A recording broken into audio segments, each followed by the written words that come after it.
कृष्णा जय श्री हरि ओम नमः शिवाय। प्रिय भक्तजनों, आज बृहस्पतिवार के दिन आप बृहस्पति देव की बड़ी ही दुर्लभ कथा सुनेंगे। इस कथा को सुनने से भक्तों की सभी मनोकामनाएं भगवान बृहस्पति देव की कृपा से पूर्ण हो जाती है। तो आइए बड़े ही श्रद्धा और प्रसन्नचित मन से इस कथा को सुनते हैं। भारतवर्ष में एक प्रतापी और दानी राजा राज्य करता था। वह नित्य गरीबों और ब्राह्मणों की सहायता करता था। यह बात उसकी रानी को अच्छी नहीं लगती थी। वह ना ही गरीबों को दान देती, ना ही भगवान का पूजन करती थी और राजा को भी दान देने से मना किया करती थी। एक दिन राजा शिकार खेलने वन को गए हुए थे तो रानी महल में अकेली थी। उसी समय एक दिन राजा शिकार खेलने वन को गए हुए थे तो रानी महल में अकेली थी। उसी समय बृहस्पति देव साधु वेश राजा के महल में भिक्षा लेने के लिए गए और भिक्षा मांगी तो रानी ने भिक्षा देने से इनकार कर दिया और कहा, हे साधु महाराज, मैं तो दान पुण्य से तंग आ गई हूँ। मेरा पति सारा धन लुटाते रहते हैं। मेरी इच्छा है कि हमारा धन नष्ट हो जाए, फिर ना रहेगा बांस ना बाजेगी बंसुरी। साधु ने कहा, देवी तुम तो बड़ी विचित्र हो। धन और संतान तो सभी चाहते हैं, पुत्र और लक्ष्मी तो पापी के घर भी होने चाहिए। यदि तुम्हारे पास अधिक धन है तो भूखों को भोजन दो, प्यासों के लिए प्याऊ बनवाओ, मुसाफिरों के लिए धर्मशालाएं खुलवाओ। जो निर्धन अपनी कुंवारी कन्याओं का विवाह नहीं कर सकते उनका विवाह करा दो। ऐसे और कई काम है जिनके करने से तुम्हारा यश लोक और परलोक में फैलेगा। परंतु रानी पर उपदेश का कोई प्रभाव नहीं पड़ा। वो बोली, महाराज आप मुझे कुछ ना समझाए। मैं ऐसा धन नहीं चाहती जो हर जगह बांटती फिरूं।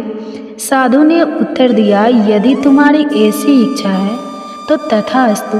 तुम ऐसा करना कि बृहस्पतिवार को घर लीपकर पीली मिट्टी से अपना सिर धोकर स्नान करना, भट्टी चढ़ाकर कपड़े धोना। ऐसा करने से आपका सारा धन नष्ट हो जाएगा। इतना कहकर वह साधु महाराज वहाँ से आलोक हो गए और साधु के अनुसार कई बातों को पूरा करते हुए रानी को केवल 3 बृहस्पतिवार ही बीते थे कि उसकी समस्त धन संपत्ति नष्ट हो गई। भोजन के लिए राजा का परिवार तरसने लगा। तब एक दिन राजा ने रानी से बोला कि हे रानी, तुम यहीं रहो, मैं दूसरे देश को जाता हूँ, क्योंकि यहाँ पर सभी लोग मुझे जानते हैं, इसलिए मैं कोई छोटा कार्य नहीं कर सकता। ऐसा कहकर राजा परदेश चला गया। वहाँ वह जंगल से लकड़ी काट कर लाता और शहर में बेचता था। इस तरह वह अपना जीवन व्यतीत करने लगा। इधर राजा के परदेश जाते ही रानी और दासी दुखी रहने लगी। एक बार जब रानी और दासी को 7 दिन तक बिना भोजन के रहना पड़ा तो रानी ने अपनी दासी से कहा, हे दासी, पासी के नगर में मेरी बहन रहती है, वह बड़ी धनवान है, तो उसके पास जा और कुछ लेकर आ, ताकि थोड़ा बहुत गुजार बसर हो सके। रानी दासी की बहन के पास गई। उस दिन गुरुवार था और रानी की बहन उस समय बृहस्पति व्रत की कथा सुन रही थी। दासी ने रानी की बहन को अपनी रानी का संदेश दिया, लेकिन रानी की बड़ी बहन ने कोई उत्तर नहीं दिया। जब दासी को रानी की बहन से कोई उत्तर नहीं मिला तो वह बहुत दुखी हुई और उसे क्रोध भी आया। दासी ने वापस आकर रानी को सारी बात बता दी। सुनकर रानी ने अपने भाग्य को कोसा। उधर रानी की बहन ने सोचा कि मेरी बहन की दासी आई थी, परंतु मैं उससे नहीं बोली, इससे वह बहुत दुखी हुई होगी। कथा सुनकर और पूजन समाप्त करके वह अपनी बहन के घर आई और कहने लगी, हे बहन, मैं बृहस्पतिवार का व्रत कर रही थी, तुम्हारी दासी मेरे घर आई थी, परंतु जब तक कथा होती है तब तक ना तो उठते हैं और ना ही बोलते हैं, इसलिए मैं नहीं बोली। कहो दासी क्यों गई थी? रानी बोली, बहन तुमसे क्या छुपाओ, हमारे घर में खाने तक को अनाज नहीं था। ऐसा कहते कहते रानी की आंखें भर आई। उसने दासी समेत पिछले 7 दिनों से भूखे रहने तक की बात अपनी बहन को विस्तार पूर्वक सुना दी। रानी की बहन बोली, देखो बहन, भगवान बृहस्पति सबकी मनोकामना को पूर्ण करते हैं। देखो शायद तुम्हारे घर में अनाज रखा हो। पहले तो रानी को विश्वास नहीं हुआ, पर बहन के आग्रह करने पर उसने अपनी दासी को अंदर भेजा तो उसे सचमुच अनाज से भरा एक घड़ा मिल गया। यह देखकर दासी को बड़ी हैरानी हुई। दासी रानी से कहने लगी, हे रानी, जब हमको भोजन नहीं मिलता तो हम व्रत ही तो करते हैं, इसलिए क्यों ना इनसे व्रत और कथा की विधि पूछ ली जाए ताकि हम भी व्रत कर सके। तब रानी ने अपनी बहन से बृहस्पति व्रत के बारे में पूछा। उसकी बहन ने बताया, बृहस्पतिवार के व्रत में चने की दाल और मुनक्का से विष्णु भगवान का केले की जड़ में पूजन करें तथा दीपक जलाए, व्रत कथा सुने और पीला भोजन ही करें। इससे बृहस्पति देव प्रसन्न होते हैं। और व्रत और पूजन विधि बताकर रानी की बहन अपने घर को लौट गई। 7 दिन के बाद जब गुरुवार आया तो रानी और दासी ने व्रत रखा। घुड़साल में जाकर चना और गुड़ लेकर आए, फिर उससे केले की जड़ तथा विष्णु भगवान का पूजन किया। अब पीला भोजन कहाँ से आए, इस बात को लेकर दोनों बहुत दुखी थी, क्योंकि उन्होंने व्रत रखा था, इसलिए बृहस्पति देव उनसे प्रसन्न थे। इसलिए वे एक साधारण व्यक्ति का रूप धारण करके 2 थालों में सुंदर पीला भोजन दासी को दे गए। भोजन पाकर दासी बहुत प्रसन्न हुई और फिर रानी के साथ मिलकर भोजन ग्रहण किया। उसके बाद वे सभी गुरुवार को व्रत और पूजन करने लगे। बृहस्पति भगवान की कृपा से उनके पास फिर से धन संपत्ति आ गई, परंतु रानी फिर से पहले की तरह आलस्य करने लगी। तब दासी बोली, देखो रानी, तुम पहले भी इस प्रकार आलस्य करती थी।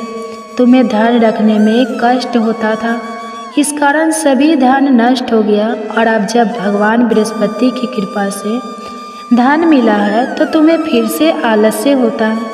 रानी को समझाते हुए दासी कहती है कि बड़ी मुसीबतों के बाद हमने यह धन पाया है, इसलिए हमें दान पुण्य करना चाहिए, भूखे मनुष्य को भोजन कराना चाहिए और धन को शुभ कार्यों में खर्च करना चाहिए, जिससे तुम्हारे कुल का यश बढ़ेगा, स्वर्ग की प्राप्ति होगी और प्रीत प्रसन्न होंगे। दासी की बात मानकर रानी अपना धन शुभ कार्यों में खर्च करने लगी, जिससे पूरे नगर में उसका यश फैलने लगा। उधर एक दिन राजा दुखी होकर जंगल में एक पेड़ के नीचे आसन जमाकर बैठ गया। वह अपनी दशा को याद करके व्याकुल होने लगा। बृहस्पतिवार का दिन था। एकाएक उसने देखा कि निर्जल वन में एक साधु प्रकट हुए। वह साधु वेश में स्वयं बृहस्पति देवता थे। लकड़हारे के सामने आकर बोले, हे लकड़हारे, इस सुनसान जंगल में तो इतना चिंता मग्न क्यों बैठा है? लकड़हारे ने दोनों हाथ जोड़कर प्रणाम किया और उत्तर दिया, महात्मा जी, आप सब कुछ जानते हैं, मैं क्या कहूँ? यह कहकर रोने लगा और साधु को अपनी आत्मकथा सुनाई। महात्मा जी ने कहा, तुम्हारी स्त्री ने बृहस्पतिवार के दिन बृहस्पति भगवान का निरादर किया है, जिसके कारण रुष्ट होकर उन्होंने तुम्हारी यह दशा कर दी। अब तुम चिंता को दूर करके मेरे कहने पर चलो तो तुम्हारे सब कष्ट दूर हो जाएंगे और भगवान पहले से भी अधिक संपत्ति देंगे। तुम बृहस्पतिवार के दिन कथा किया करो। 2 पैसे के चने मुनक्का लाकर उसका प्रसाद बनाओ और शुद्ध जल से लोटे में शक्कर मिलाकर अमृत तैयार करो। कथा के पश्चाताप अपने सारे परिवार और सुनने वाले प्रेमियों में अमृत और प्रसाद को बांटकर खुद भी ग्रहण करो। ऐसा करने से भगवान तुम्हारी सब मनोकामनाएं पूरी करेंगे। साधु के ऐसे वचन सुनकर लकड़हारा बोला, हे प्रभु, मुझे लकड़ी बेचकर इतना पैसा नहीं मिलता जिससे भोजन के उपरांत कुछ बचा सकूं। मैंने रात्रि में अपनी स्त्री को व्याकुल देखा है। मेरे पास कुछ भी नहीं जिससे मैं उसकी खबर मंगा सकूं, और फिर मैं बृहस्पति देव की क्या कहानी सुनूं? मुझको तो कुछ भी मालूम नहीं है। साधु ने कहा, हे लकड़हारी, तुम किसी बात की चिंता मत करो। बृहस्पतिवार के दिन तुम रोजाना की तरह लकड़ियाँ लेकर शहर को जाओ। तुमको रोज से दुगुना धन प्राप्त, जिससे तुम भली भांति भोजन कर लोगे और बृहस्पति देव की पूजा का सामान भी आ जाएगा। बृहस्पति देव की कथा इस प्रकार है, सुनो। प्राचीन काल में एक ब्राह्मण रहता था। वह बहुत निर्धन था, उसकी कोई संतान नहीं थी। उसकी स्त्री बहुत मलिनता के साथ रहती थी। वह स्नान नहीं करते, किसी देवता का पूजा नहीं करते। इससे ब्राह्मण देवता बड़े दुखी थे। बेचारे बहुत कुछ कहते थे, किंतु उसका कुछ परिणाम नहीं निकला। भगवान की कृपा से ब्राह्मण की स्त्री के कन्या रूपी रत्न पैदा हुआ। कन्या बड़ी होने पर प्रातः स्नान करके विष्णु भगवान का जाप और बृहस्पतिवार का व्रत करने लगी। अपने पूजन पाठ को समाप्त करके विद्यालय जाती तो अपनी मुट्ठी में जौ भर के ले जाती और पाठशाला के मार्ग में डालती जाती। जब ये 100 स्वर्ण के हो जाते तो लौटते समय उनको बीन कर घर ले आती। एक दिन वह बालिका सूप में उस सोने की जौ को फटक कर साफ कर रही थी कि उसके पिता ने देख लिया और कहा, हे बेटी, सोने की जौ के लिए सोने का सूप होना चाहिए। दूसरे दिन बृहस्पतिवार था। इस कन्या ने व्रत रखा और बृहस्पति देव से प्रार्थना करके कहा, मैंने आपकी पूजा सच्चे मन से की है, तो मेरे लिए सोने का सूप दे दो। बृहस्पति देव ने उसकी प्रार्थना स्वीकार कर ली। रोजाना की तरह वह कन्या जौ फैलाती हुई जाने लगी। जब लौटकर जौ बीन रही थी तो बृहस्पति देव की कृपा से सोने का सूप मिला। उसे वह घर ले आई और उसमें जौ साफ करने लगी, परंतु उसकी माँ का वही ढंग रहा। एक दिन की बात है कि वह कन्या सोने के सूप में जौ साफ कर रही थी। उस समय उस शहर का राजपूत वहां से होकर निकला। इस कन्या के रूप और कार्य को देखकर मोहित हो गया और अपने घर आकर भोजन और जल त्याग कर उदास होकर लेट गया। राजा को इस बात का पता लगा तो अपने प्रधानमंत्री के साथ उसके पास गए और बोले, हे बेटा, तुम्हें किस बात का कष्ट है? किसी ने तुम्हारा अपमान किया है अथवा और कोई कारण हो सके तो कहो, मैं वही कार्य करूँगा जिससे तुम्हें प्रसन्नता हो। अपने पिता की राजकुमार ने बातें सुनी तो वह बोला, मुझे आपकी कृपा से किसी बात का दुख नहीं है। किसी ने मेरा अपमान नहीं किया है, परंतु मैं उस लड़की से विवाह करना चाहता हूँ जो सोने के सूप में जौ साफ कर रही थी। यह सुनकर राजा आश्चर्य में पड़ गया और बोला, हे बेटा, इस तरह की कन्या का पता तुम ही लगाओ, मैं उसके साथ तेरा विवाह अवश्य ही करवा दूंगा। राजकुमारी ने उस लड़की के घर का पता बताया। तब मंत्री उस लड़की के घर गए और ब्राह्मण देवता को सभी हाल बताया। ब्राह्मण देवता राजकुमार के साथ अपनी कन्या के विवाह करने के लिए तैयार हो गए तथा विधि विधान के अनुसार ब्राह्मण की कन्या का विवाह राजकुमार के साथ हो गया। कन्या के घर से जाते ही पहले की भांति उस ब्राह्मण देवता के घर में गरीबी का निवास हो गया। अब भोजन के लिए भी अन्न बड़ी मुश्किल से मिलता था। एक दिन दुखी होकर ब्राह्मण देवता अपनी पुत्री के पास गए। बेटी ने पिता की दुखी अवस्था को देखा और अपनी माँ का हाल पूछा। तब ब्राह्मण ने भी सभी हाल कहा। कन्या ने बहुत सा धन देकर अपने पिता को विदा कर दिया। इस तरह ब्राह्मण का कुछ समय सुखपूर्वक व्यतीत हुआ। कुछ दिन के बाद फिर वही हाल हो गया। ब्राह्मण फिर अपनी कन्या के यहाँ गया और सारा हाल कहा तो लड़की बोली, हे पिताजी, आप माताजी को यहाँ ले आओ, मैं उन्हें विधि बता दूंगी जिससे उनकी गरीबी दूर हो जाए। वह ब्राह्मण देवता अपनी स्त्री को साथ लेकर पहुँचे तो अपनी माँ को समझाने लगे कि हे माँ, तुम प्रातःकाल प्रथम स्नान आदि करके विष्णु भगवान का पूजन करो तो सब दरिद्रता दूर हो जाएगी। परंतु उसकी माँ ने एक भी बात नहीं मानी और प्रातःकाल उठकर अपनी पुत्री के बच्चों की जूठन को खा लिया। इससे उसकी पुत्री को भी बहुत गुस्सा आया। उसने एक रात को एक कोठरी में से सारा सामान निकाल दिया और अपनी माँ को उसमें बंद कर दिया।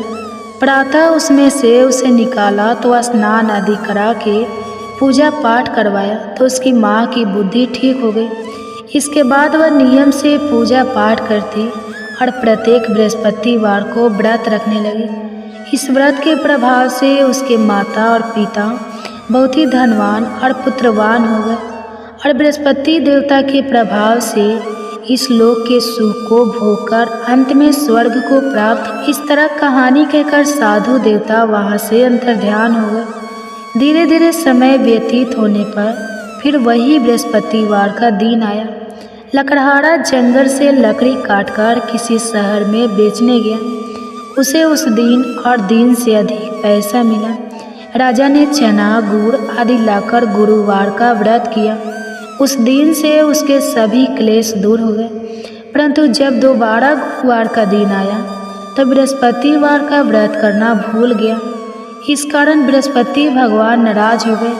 उस दिन उस नगर के राजा ने विशाल यज्ञ का आयोजन किया था तथा शहर में यह घोषणा करा दी कि कोई भी मनुष्य अपने घर में भोजन ना बनवाए, न आग जलाए। समस्त जनता मेरे यहाँ भोजन करने आए।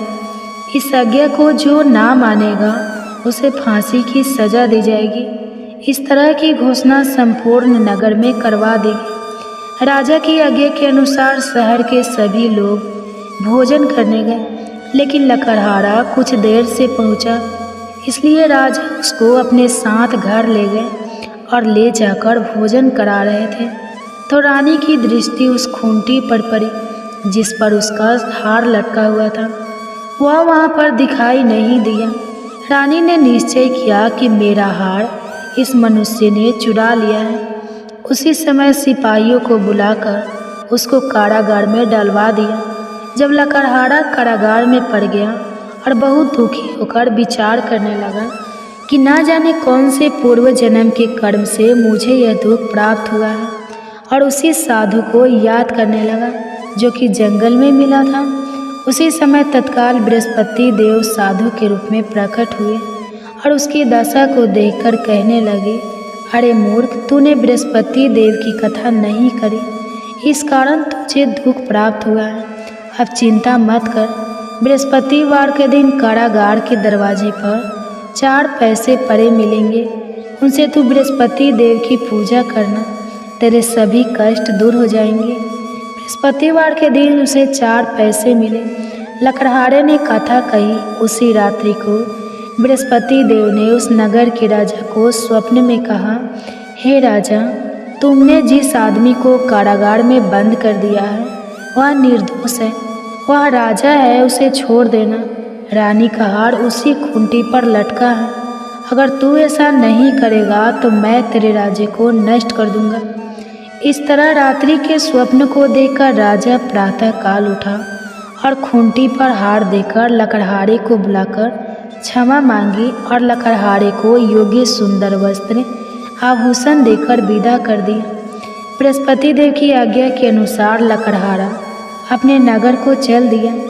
राजा जब अपने नगर के निकट पहुंचा तो उसे बड़ा आश्चर्य हुआ। नगर में पहले से अधिक बाग, तालाब, कुएं तथा बहुत सी धर्मशाला, मंदिर आदि बनाई गई। राजा ने पूछा, यह किसका बाग और धर्मशाला है? तब नगर के सब लोग कहने लगे, यह सब रानी और बंदी के हैं। तो राजा को आश्चर्य हुआ और गुस्सा भी आया। जब रानी ने यह खबर सुनी कि राजा आ रहे हैं तो उन्होंने दासी से कहा, हे दासी, देख राजा हमको कितनी बुरी हालत में छोड़ गए थे।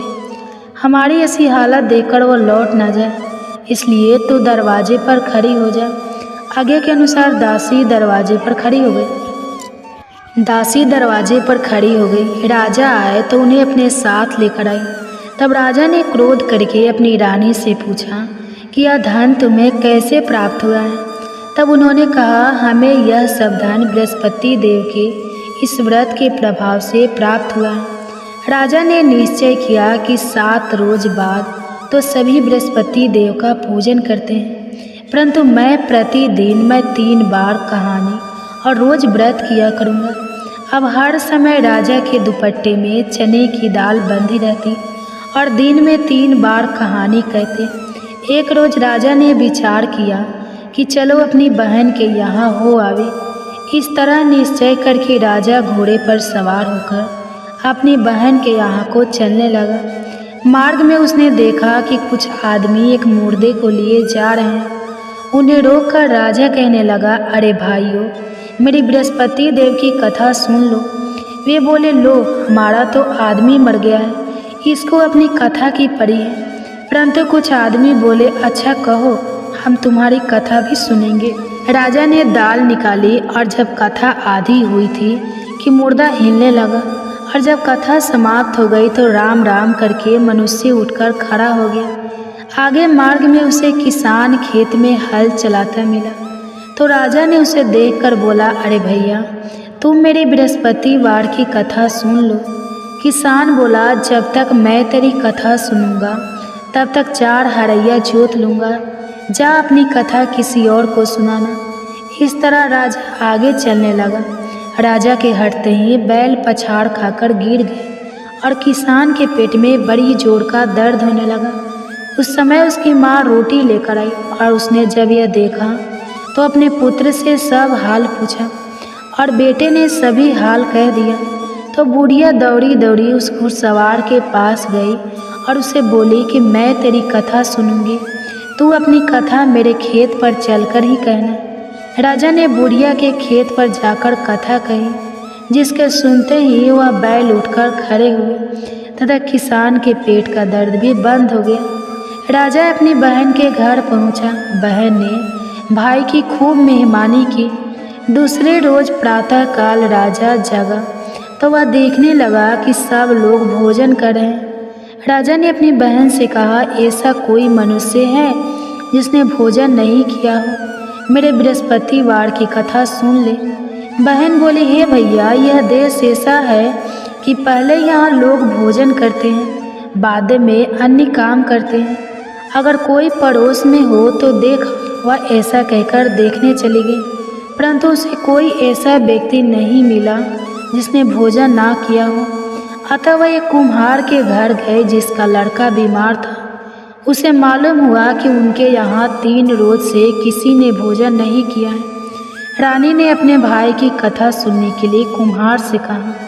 वह तैयार हो गया। राजा ने जाकर बृहस्पतिवार की कथा कही, जिसको सुनकर उसका लड़का ठीक हो गया। अब तो राजा की प्रशंसा होने लगी। एक रोज राजा ने अपनी बहन से कहा कि हे बहन, हम अपने घर को जाएंगे, तुम भी तैयार हो जाओ। राजा की बहन ने अपनी सास से कहा तो सास ने कहा, हाँ चली जा, परंतु अपने लड़के को मत ले जाना, क्योंकि तेरे भाई की कोई औलाद नहीं है। बहन ने अपने भैया से कहा, हे भैया, मैं तो चलूँगी पर कोई बालक नहीं चलेगा। तो राजा बोला, जब कोई बालक नहीं चलेगा तब तुम ही क्या करोगे? बड़े दुखी मन से राजा अपने नगर को लौट आया। राजा ने अपनी दासी से कहा, हम निर्वंशी हैं, हमारा मुंह देखने का धर्म नहीं है और कुछ भोजन आदि नहीं किया है। रानी बोली, हे प्रभु, बृहस्पति देव ने हमें सब कुछ दिया है, वह हमें औलाद अवश्य देंगे। उसी रात को बृहस्पति देव ने राजा से स्वप्न में कहा, हे राजा, उठो, सभी सोच त्याग दो, तेरी रानी गर्भ से है। राजा को यह बात सुनकर बड़ी खुशी हुई। 9वें महीने में उसके गर्भ से एक सुंदर पुत्र पैदा हुआ। तब राजा बोला, हे रानी, स्त्री बिना भोजन के रह सकती है, पर बिना कहे नहीं रह सकती। जब मेरी बहन आएगी तो मुझसे कुछ मत कहना। रानी ने सुनकर हाँ कर दिया। जब रानी की बहन ने यह शुभ समाचार सुना तो वह बहुत खुश हुई और बधाई लेकर अपने भाई के यहाँ आई। तभी रानी ने कहा, घोड़ा चढ़कर तो नहीं आई है, गधा चढ़कर आई है। राजा की बहन बोली, भाभी, मैं इस प्रकार ना कहती तो तुम्हें औलाद कैसे मिलती? बृहस्पति देव ऐसे ही हैं, जैसी जिसके मन में कामनाएं हैं सभी को पूर्ण करते हैं। जो सद्भावना पूर्वक बृहस्पतिवार का व्रत करता है एवं कथा पढ़ता है अथवा सुनता है, दूसरे को सुनाता है, बृहस्पति देव उनकी सभी मनोकामनाएं पूर्ण करते हैं। बृहस्पति देव उनकी सदैव रक्षा करते हैं।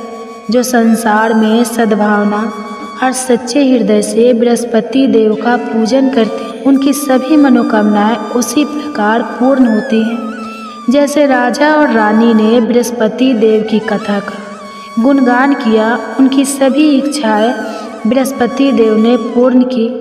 मनुष्य के हृदय से उनका मनन करते हुए जयकारा करना चाहिए। तो प्रेम से बोलिए बृहस्पति देव की जय, विष्णु भगवान की जय, समस्त देवी देवताओं की जय। अब आप भगवान बृहस्पति देव की आरती श्रवण कीजिए। ओम जय बृहस्पति देवा, जय बृहस्पति देवा, छीने बीने भोग लगाऊ फल मेवा। ओम जय बृहस्पति देवा, तुम्हें पूर्ण परमात्मा, तुम्हें अंतर्यामी, जगत पिता जगदीश्वर, तुम सबके स्वामी। ओम जय बृहस्पति देवा, चरणामृते निज निर्मल, सभी पातक हरता, सकल मनोरथ दायक, कृपे करो भरता। ओम जय बृहस्पति देवा, तन मन धन अर्पण कर, जो जन शरण पड़े, प्रभु पड़े कटे तब होकर, आकर द्वार खड़े। ओम जय बृहस्पति देवा, दीन दयाल दयानिधि, भक्तन हितकारी, पापे दोषी सबे हरता, भवे बंधन हारी। ओम जय बृहस्पति देवा, संकल मनोरथ दायक, सब शयन तारी, विषय विकार मिटाओ, संतन सुखकारी। ओम जय बृहस्पति देवा, जो कोई बृहस्पति जी की करे आरती, धन जन सुख सबे पालेता। ओम जय बृहस्पति देवा, जय बृहस्पति देवा। तो प्रेम से बोलिए बृहस्पति देव महाराज की जय।